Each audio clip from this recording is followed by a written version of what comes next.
Tapos ganyan nga.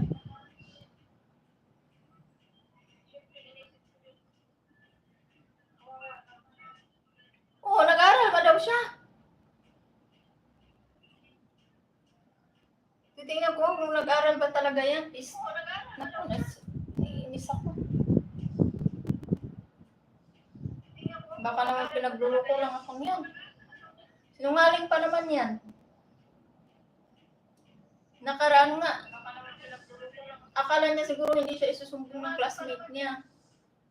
Nagsumbong yung classmate niya dun sa kapatid kong lalaki, pati dun sa tita ko. Nagpag-inuman nga, tapos may kasama daw lalaki. Tapos nabi nga ng classmate niya, naku, si Curtis pa, magaling magsinungaling niya. Galit na galit ako ng sis. Tapos binibigyan ko pa naman niya ng pera, pinakamalit, 1,000. Tapos sabi, iwan ko kung yun yata yung siya pa daw ng libre, inom.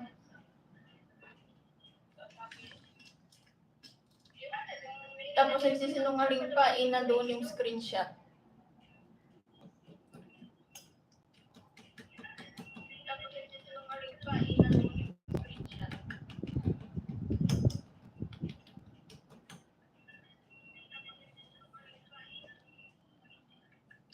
Nakaka-stress. Nakaka-stress din yung may anak ka, baka akala mo.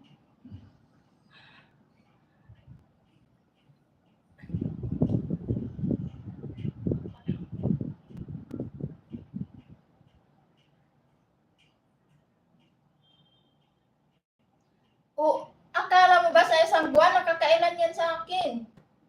Kahit nandoon yan sa tita ko, palagi ko yung binibigyan.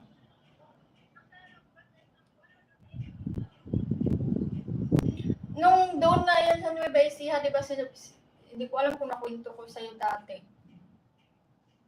Nasa isang buwan halos, makakahalos 20k plus yan sa akin, totoo lang.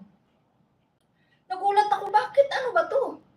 Bakit sobrang maya-maya hingi nito? Bakit parang daig pa yung nag-aral sa private school, na probinsya naman doon, tapos bukid pa talaga yun.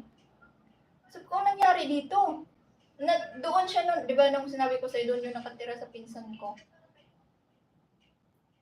Hindi naman siya nag-upa ng bahay, doon siya nakatira sa pinsan ko, at saka hinahatid naman pala ng pinsan ko yung pag pumasok. Hinahatid ng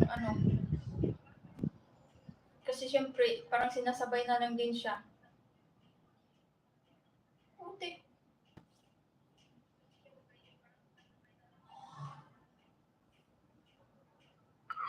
Anong mana? Sobra pa ka mo. Kaya nga pagkagago-gago nga yan, isang pagkakamali lang yan sa akin. Walang asahan yan sa akin. Pabayaan ko yan.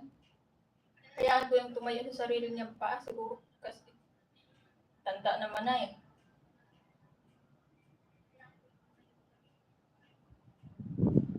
Kasi nga, doon sa school, nagulat ako, bakit tinanong ko doon sa pinsan ko, bakit ganito kalaki yung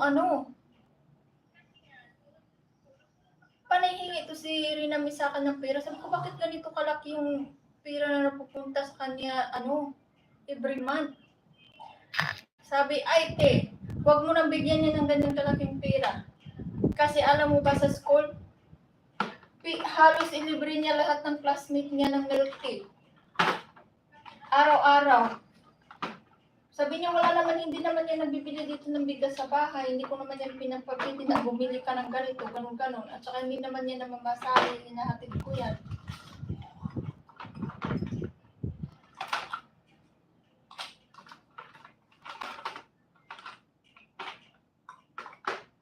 Tapos sa isang buwan, halos, sabi ko, ano ba to?